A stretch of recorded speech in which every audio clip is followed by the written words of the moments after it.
अग्निकर्म चिकित्सा real patient real result series मधील पुढील रुग्ण आहेत कुलकर्णी काका। हे काका वय वर्ष 70, उजव्या बाजूच्या खांदेदुखीने म्हणजे फ्रोझन शोल्डरने गेली 7-8 वर्ष त्रस्त होते। तेव्हापासून सोलापुरात बऱ्याच ऑर्थोपेडिक डॉक्टर, न्यूरोफिजिशियन, न्यूरोसर्जन यांच्या फेऱ्या करत होते। काहींनी सर्जरी तर काहींनी खांद्यामध्ये इंजेक्शनचा सल्ला दिला, काहींनी फिजिओथेरपीचा सल्ला दिला। त्यातील एका ऑर्थोपेडिक डॉक्टरांनी अग्निकर्माचा सल्ला दिला आणि ते काका माझ्याकडे आले।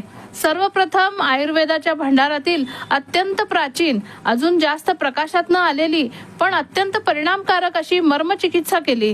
तलहृदय, क्षिप्र, मणिबंध, इंद्रबस्ती, कुरपर आणि उर्वी, कक्षधर, स्तनमूल, स्तनरोहित, अंश, अंशफलक, मन्या, नीला या सर्व मर्मांचे उत्पीडन केले। ते करता करताच काकांना हात खूप हलका हलका वाटू लागल्याचे त्यांनी